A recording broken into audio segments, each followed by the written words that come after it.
Hi y'all, it's Andrea over at Sewspire.com, and today I am here to show you how to sew this sweet tote. I'm calling this my been here, done that tote. And what I love about this cute little bag is that you can take this top edge and fold it over and then have an accent on the exterior of the bag if you prefer an open top bag, or if you need a little bit more security or privacy there, you can fold the top edge of this bag over. You could easily install a snap or another closure of your liking there, and then you have the contents secured on the inside of this bag. My second favorite feature is the two-tone handle, which I think adds a lot of interest to the bag.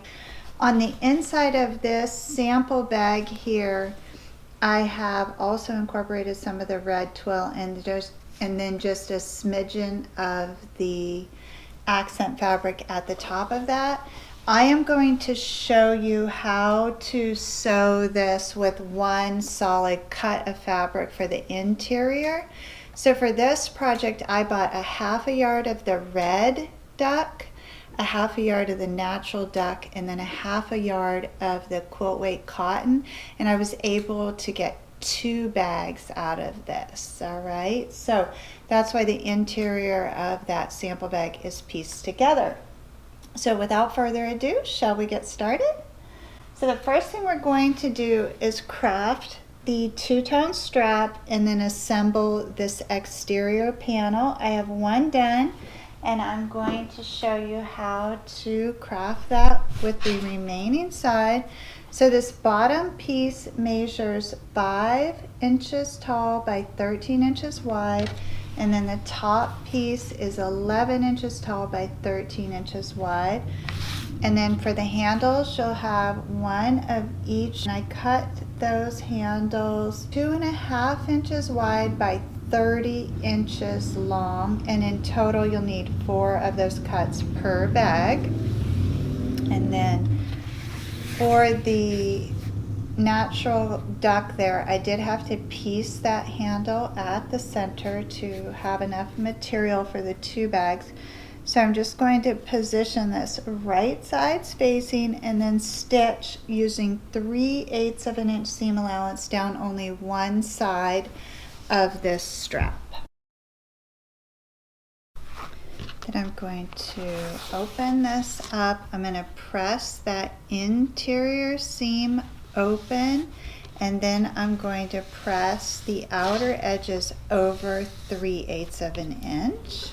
So I began by pressing that center seam open and then pressing the outer edges over, and then I'm just going to fold that and align those open edges, top stitch down the open edge, and then on the opposite side. I do have a coordinating natural thread in the bobbin, and then I'm using coordinating red thread for my top thread. If you felt your fabric twisting at all, go ahead and press it before you add that second row of stitching.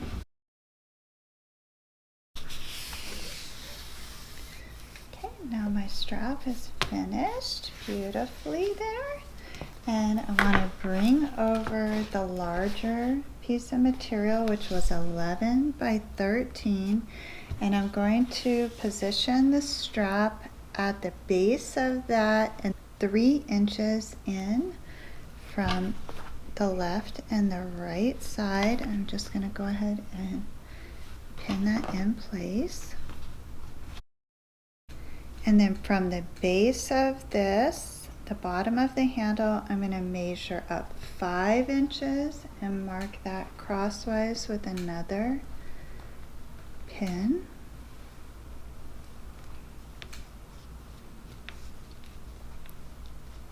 And I want to go ahead and stitch across the 5-inch mark.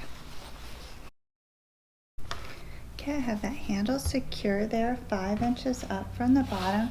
I'm going to take the base accent panel, which is 5 by 13, position it right sides facing, aligning that bottom edge, and stitch across there using 3/8 of an inch seam allowance. And then I'm going to press this flat and top stitch along that edge of the red fabric. Now my second exterior panel is finished. The handle should drop like that, and that's so you can fold the top over. So I have pre-crafted the first panel. I'm just going to remove the pins in that handle and then position these right sides facing. I'm going to take care to make sure I align the sides and the accent panels will sit nice and even, so I'm going to pin those in place first. And then using 3/8 of an inch seam allowance, I'm going to stitch down the side, across the base, and up the side. Okay, now I want to turn the exterior around, right side facing out. And then make sure your corners are poked out as much as you can. And you're going to align that base seam with that side seam and then fold that up so it measures 4 inches across the base there. That should also coincide with the top. The little corner there should line up right with the top of your trim, if that makes it easier for you. And then you're going to stitch this in place just slightly below that bump. So I'm going to put a pin in there to hold everything. You're probably not going to be able to stitch right through the tip of this because all the bulk from the corner is there, but you should be able to stitch no problem slightly down from there. So what I'm going to do is fold this down, remove the machine deck, and position this up on the machine deck, taking care not to capture any of the under material. And I'm just going to stitch that little tip of that corner right in place. And because I'm using a coordinating thread, you can hardly even tell that I backstitched there, and it went a little bit off the path. You could probably attain more precision stitching there, or honestly you could come back in with another little row and it would be a design element. And you can see I just evened that up and now it looks completely intentional. So I'm going to repeat the same process on the other side, reaching in, aligning that side seam and that base seam, and then folding that corner up to create a 4-inch depth.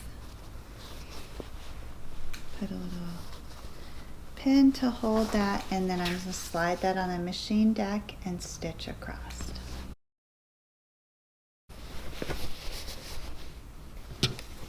Okay, now the exterior of the bag is complete. I love that tacked corner. It offers the bag a nautical style. So then the interior is crafted from 2 pieces of cotton fabric that measure 13 inches across by 15 inches tall. And you just want to position those right sides facing.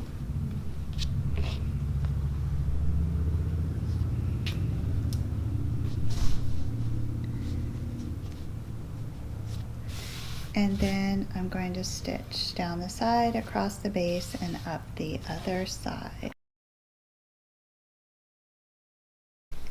Okay, I've stitched around all 3 sides. Now, using a traditional fat corner, I'm going to reach inside, align the side and base seam, and then mark across there 4 inches, and stitch across that press line to create the depth. I'll repeat that process on the other side, aligning the side and the base seam and then marking 4 inches across and stitching. And then I just want to trim to the right of that stitch line and discard your corners. And then the interior is complete. I just want to take that top edge and fold it over 1/2 inch. Okay, so I have the interior top edge folded over, and then for the exterior, I want to let those handles fall down, and I want to take that top edge and fold it inward. The duck presses nicely just with your fingers, but if you like, you can iron it. Then I want to insert the lining inside of the exterior, and I want to begin by lining up those side seams. Then after the sides are aligned, you can position a pin at center and then to the left and right of center. And then if your seam allowances were consistent, your interior and your exterior should line up nicely. In the event that they don't, you have 2 options. You can remove the interior and decrease or increase your seam allowance depending upon what you need, or you can take that excess and fold it under the seam and conceal it that way. If the interior is too small, then your option is to pleat the exterior and consume that additional material. Ideally though, the interior and the exterior fit nicely. Now because I have a light colored fabric on the interior, I'm going to go ahead and switch out my top thread there so that I have a natural bobbin and a natural top thread. And I want to show you all a very clever invention. These were sent to me from our friends at Nancy's Notion, and it kind of reminds me of like a pair of tweezers and a bobby pin all at the same time, but it's quite clever. You just squeeze in the end of that, slip it through your bobbin so that the bobbin sits right on top, and then you position the end into the spool of thread and push that down in there, and you can keep your bobbin and your coordinating thread together nice and tidy. So if you would like to get yourself a set of these, I'll put the link down in the notes. And then if you follow me over on Instagram and Facebook this week, I'm going to have a little giveaway for this gadget. So I'm just going to rethread the machine here, and then we'll stitch all the way around the top, and this gorgeous bag is done. Okay, for the top, I found it is easier to remove the machine deck. You just want to let those handles fall down, and then you're going to slide this up on the deck. I like to begin right at the side seam. There's a little bit of bulk there, so just go nice and slow, and you're going to reinforce with a back stitch at the beginning and the end. All right, my sweet little bag is done. You'll notice this is a very shallow handle drop on this bag. You can gain a little more drop there when you fold over the top edge of the bag, or turn it over like that so the accent is out. And you also have the option of adding a center snap there so that when you fold it over, your contents are more secure. If you really want to carry this bag on your shoulder, you're going to need to increase the length of your straps. perhaps even to 40 inches in length there. Okay, so the finished measurements of this tote work out to be 8 inches across the base, 12 inches across the top with a handle drop of 6 inches, 4 inches deep, and then 11 inches tall. So it is a small, personal sized tote bag, perfect for summer living.